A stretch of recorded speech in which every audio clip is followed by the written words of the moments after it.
Pelo nosso Senhor Jesus, culto da família. Aleluia, que bênção, Deus.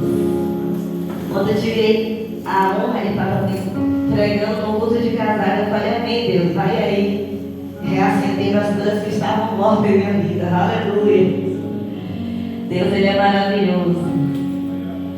O Senhor é fiel. Quando Deus não prega no culto de casais, né? E hoje, em dobra dia, no culto de casais, de família, também estamos aqui orando. E é esse o poder de nosso Deus, de restituir tudo aquilo, né? Que às vezes o inimigo quer paralisar das nossas vidas. Eu quero te dizer nesta noite que Deus, Ele tem promessa no seu lar, na sua casa, na sua família. Então é noite de glorificar o nome do Senhor e tomar posse. Porque aquele que te prometeu é fiel para cumprir. Então tem muitos sonhos enterrados, tem muitas promessas, aleluias, que precisamos viver. E a Bíblia fala que enquanto a vida, há esperança. Glória a Jesus. Abra seus livros, suas Bíblias no livro de Marcos 5.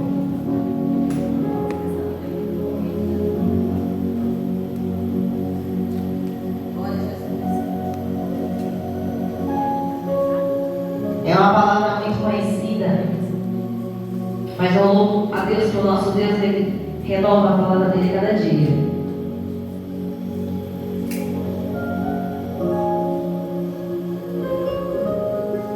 Cinco, 22.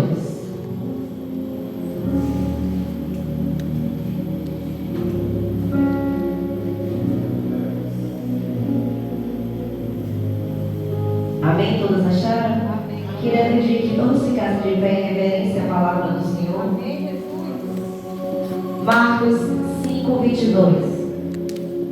A minha Bíblia ela tem uma tradução renovada, então pode mudar umas coisinhas, tá? Mas amém.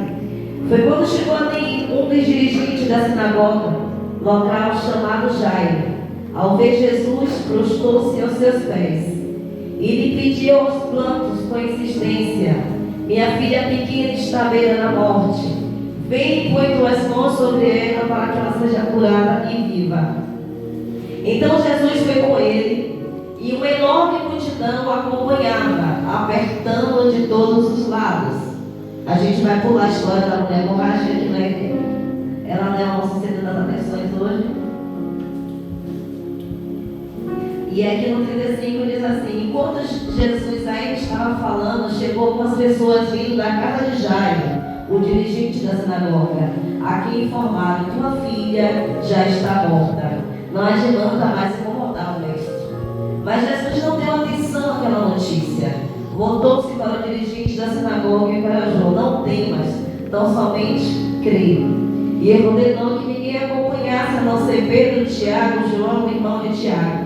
E assim que chegaram à casa do dirigente da sinagoga, Jesus observaram uma grande agitação, com muitas pessoas chorando e se lamentando em alta voz.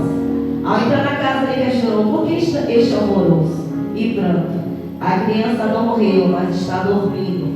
E todavia menosprezaram o juízo feito por Jesus. Ele, contudo, mandou que saísse e chamasse para perto de si o pai e a mãe da criança, bem por discípulos que estavam em sua companhia. E ela entrou no recinto onde jazia a criança. Então, pegando a mão da menina, ordenou em aramaico: Talita cumi, que significa: filhinha, eu te ordeno, levanta-te. E no mesmo instante, a menina, que tinha 12 anos de idade, ergueu-se do leito e começou a andar. Diante disso, todos ficaram assombrados. Então Jesus recomendou expressamente para que nenhuma outra pessoa visse saber o que havia presenciado, e mandando que desse algo de comer a menina. Você pode se aceitar dando glória a Jesus? Glória a Deus, glória a Deus. Glória ao Pai, ao Filho e ao Espírito Santo. Amados irmãos, a palavra que já começa nos informando que Jairo, ele era, aleluia, um dos principais da sinagoga. Jairo, ele tinha um cargo de liderança, ele fazia parte de um grupo importante. Então ele não era qualquer um. Não era qualquer um que foi até ali a Jesus. E o que eu quero que você entenda é que essa atitude de Jairo era uma atitude que colocava ele em risco. Porque, amados irmãos, Jesus, ele já estava fazendo muitas curas. O nome de Jesus, aleluia, já estava famoso na época. Então os escribas já estavam revoltados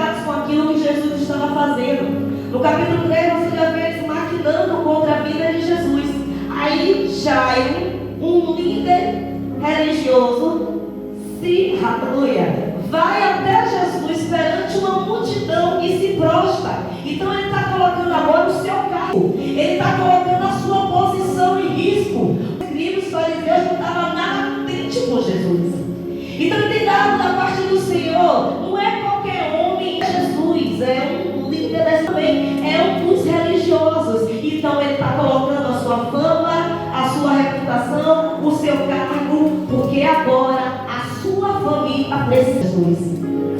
Todo o teu cargo, tudo aquilo que ele, aleluia, ele dava, poderia sarar a tua filha.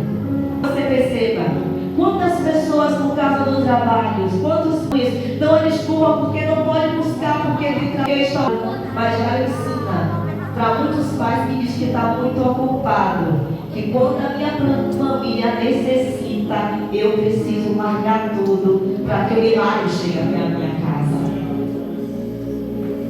E eu pergunto para você, o que te impede de buscar pela sua família hoje? Porque Jairo tinha aleluia, tinha muita coisa que impedia que ele fizesse isso. Aí eu lembro de Nicodemo foi buscar Jesus, mas foi à noite, para que ninguém visse, para que ninguém soubesse. Mas Jairo não, Jairo vai de dia, Jairo vai buscar Jesus, e quando ele o encontra, ele se prostra e pede, ele se humilha debaixo da potente mão do nosso Senhor Jesus Cristo. Ele não teme a sua reputação, ele não teme, aleluia, o que poderia acontecer com ele. Que ele até poderia ser desligado, ele poderia sofrer retaliações pelo que ele estava fazendo, pelo cargo que ele tinha. Mas Jairo, aleluia, ele coloca a sua família em primeiro lugar. E isso é algo que nos ensina, amados irmãos, porque Deus ele colocou a nossa família, aleluia, como aleluia, como a primeira obra nas nossas mãos. A gente precisa entender que a gente tem o dever de cuidar, porque ele falou que aquele que não cuida dos seus é pior do que o descrente. E agora ele tem uma fé que se encontra adoentada, e Jairo busca, Jairo se prostra, Jairo se humilha, e todos ali estão vendo, e todos viram, aleluia. E Jesus agora está a caminho da sua casa. Jesus ouve o seu clamor, mas tem uma multidão ali. E o que eu acho interessante, amados irmãos, é que nesse processo de busca, é que no caminhar, é claro que se Jairo foi até Jesus, é porque ele ouviu falar dos seus feitos. Jesus já tinha curado muitos, Jesus já tinha passado em Cafarnaum, já tinha curado o paralítico, já tinha curado o homem da mão mirrada, já tinha curado a sogra de Pedro. Então Jesus Jairo já tinha ouvido falar de muitos milagres que Jesus já tinha feito, de muitas curas. E é por isso que ele vai, porque ele sabia que o único que tinha poder para curar, aleluia, aquilo que estava acontecendo na sua casa era Jesus. E eu quero te dizer algo tremendo da parte do Senhor. Não importa o que você está passando, não importa a situação que a sua família está passando, pode ter certeza e convicção que Jesus, ele tem poder para entrar com providência e mudar o quadro. Você não está em qualquer lugar, você não está servindo a qualquer um, você está servindo o dono poderoso, que tem todo o poder, toda a glória, que tem toda a unção e que pode todas as coisas. E não há nenhum problema, amados irmãos, que ele não possa resolver. É interessante que Jairo não servia a ele, mas ele tinha essa convicção, tanto que ele colocou tudo seu a risco. Ele botou a sua formatada, tudo ele colocou a risco. Ele se prostrou ali porque ele sabia que Jesus tinha poder para curar a tua filha. E nós precisamos entrar aqui neste lugar, irmãos, porque muitas das vezes o descrente, muitas das vezes o ímpio está com mais fé do que eu e você. É entrando que Jairo vem com toda a fé e ele recebe o seu milagre. Então eu e você que servimos ao nosso Deus Todo-Poderoso, não importa o que está acontecendo, você tem que entrar aqui nesta noite crendo que Deus ele já está guardando, que Deus está protegendo. Você até não sabe aonde está a sua família, mas tenha certeza que o nome que você colocou ali, os anjos do Senhor estão visitando agora, ele está guardando.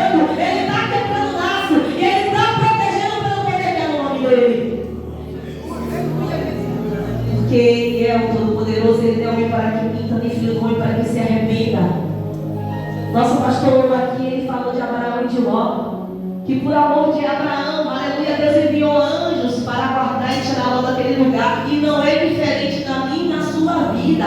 Pela minha e tua intercessão, pela minha e tua busca, há anjos ordenados pelo nosso Senhor, guardando o nosso lar, nossa casa e nossa família. E eu preciso ter essa convicção. Eu preciso ter essa certeza. Irmãos, fé não é emoção, fé é certeza. Não é o que você sente, é o que você crê. Eu tenho certeza. Eu creio no Deus que eu vivo, no Deus que eu creio. E eu creio na tua palavra. E eu creio que Ele vela para que ela se cumpra.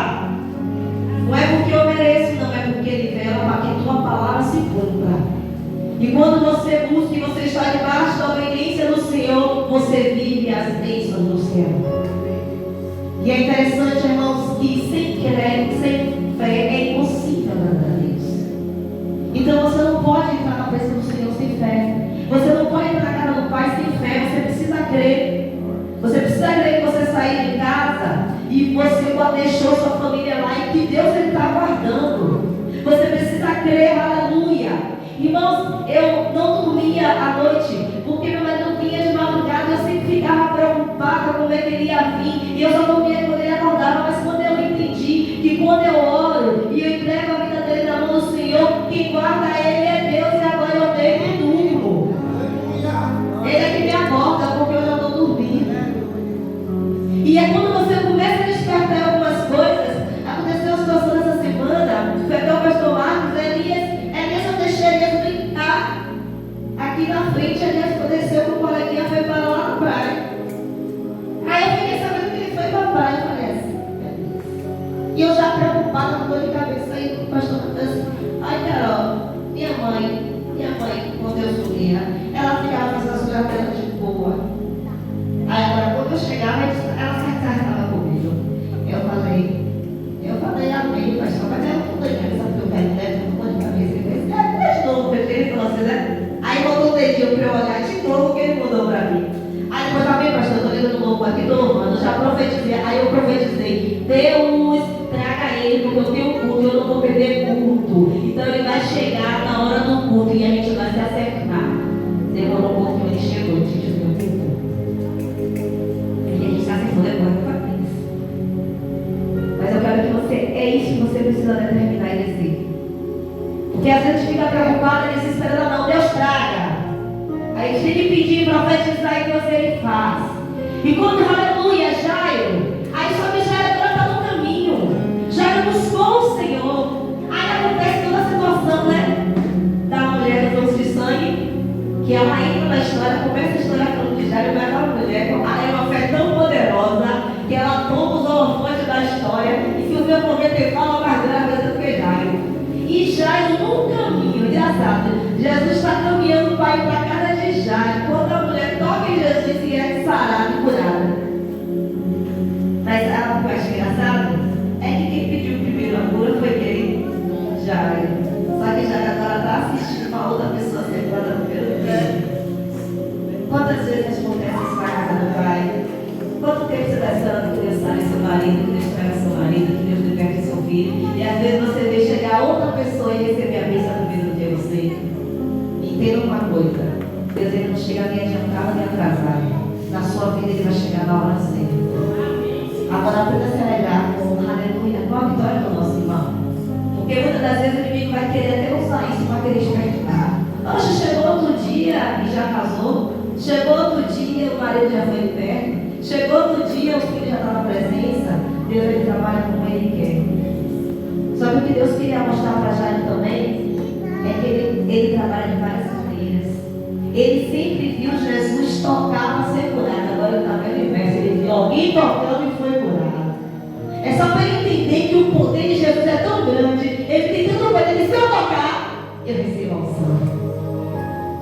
Ele conhecia muitas curas, mas agora ele viu um milagre diferenciado e que às vezes na sua caminhada Deus quer que você tenha mais experiência com ele. Às vezes Deus ainda não curou porque Deus ainda não fez, porque Ele quer que você continue caminhando. E é claro que na sua caminhada muitas coisas você vai ver. Mas continue crendo que aquele que curou ela vai curar a sua casa também. Só que agora aconteceu algo profundo. Porque a mulher foi curada e agora vem a notícia ruim. Para de incomodar o mestre. Porque a sua filha não está mais doente, agora a sua filha já não morre. Irmãos, foi o que eu acabei de falar. Até aquele momento, Jesus só tinha curado. Jesus tinha curado cego, Jesus tinha curado paralítico, Jesus tinha curado. Jesus só tinha curado. Mas até aquele momento, Jesus não tinha ressuscitado.